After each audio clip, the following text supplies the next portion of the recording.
1857 के स्वाधीनता संग्राम में शुरू में तो आंदोलनकारियों की जीत हुई, लेकिन फिर अंग्रेजों का पलड़ा भारी पड़ने लगा। नाना साहब पेशावर भारतीय सैनिकों का नेतृत्व कर रहे थे। उन्होंने बिठूर का महल छोड़ने का निर्णय लिया, उनके सहयोगी के आग्रह पे। उन लोगों का प्लान था कि किसी सुरक्षित जगह पे जाके फिर से सेना तैयार करे और अंग्रेजों पर धावा बोले। मैना नाना साहब की एक दत्तक पुत्री थी, जो कि 13 वर्ष की थी उस समय। नाना साहब बड़े ही असमंजस में थे कि क्या करें, उसे यहाँ रखे या अपने साथ ले जाए। नए जगह जाने में कितना टाइम लगेगा ये किसी को नहीं पता था, और किस तरह की परेशानी आएगी ये भी नहीं पता था। इसलिए नैना को अपने साथ ले जाना बहुत ही खतरे से खाली नहीं था, लेकिन महल में भी छोड़ना ठीक नहीं लग रहा था।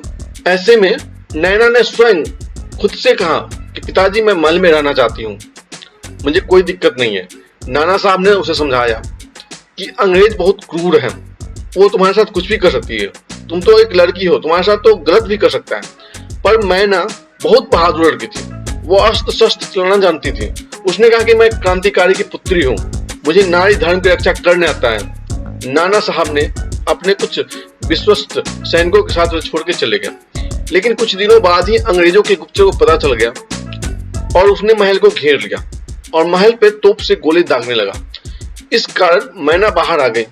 सेनापति नाना साहब के दरबार में हमेशा आता था, इसलिए उसकी बेटी मेरी मैना से अच्छी दोस्ती हो गई थी और मैंने यह बात सेनापति को बताया और कहा कि आप मेरे महल को मत गिराइए। लेकिन सेनापति जनरल आउटरम के आदेश के कारण सेनापति बहुत विवश था, अतः उसने मैना को पकड़ने का आदेश दिया। लेकिन मैना को महल के सारे गुप्त रास्ते पता था।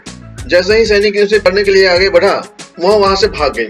इसे देखकर ब्रिटिश ऑफिसर माउंटरम ने महल को तोप से उड़ाने का आदेश दिया और कुछ ही घंटों में महल ध्वस्त हो गया। सेनापति ने सोचा कि मैना महल में दब के मर गई होगी और वो वापस चला आया, पर मैना जिंदा थी। रात में वह अपने गुप्त जगह से बाहर निकली और यह सोचने लगी कि अब क्या करना है। उसे पता नहीं था कि महल गिरने के बाद ही कुछ सैनिक वहां पे थे। ऐसे 2 सैनिक उसे पकड़कर जनरल के सामने ले गए। जनरल आउटरम नाना साहब को पकड़कर आंदोलन को पूरी तरह से खत्म करना चाहता था और ब्रिटेन में बैठे राजा से इनाम लेना चाहता था, इसलिए नाना साहब पर 1 लाख का इनाम घोषित कर रखा था। उसने सोचा कि मैना छोटी बच्ची, अतः उसे प्रेम से बात करेंगे तो वो बता देगी, लेकिन मैना ने कुछ नहीं बताया।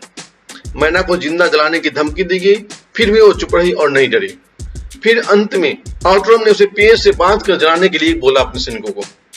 निर्दयी सैनिकों ने उसे पेड़ से बांधकर आग लगा दिया। 3 सितंबर 1857 की रात में 13 वर्षीय मैना चुपचाप आग में जल गई।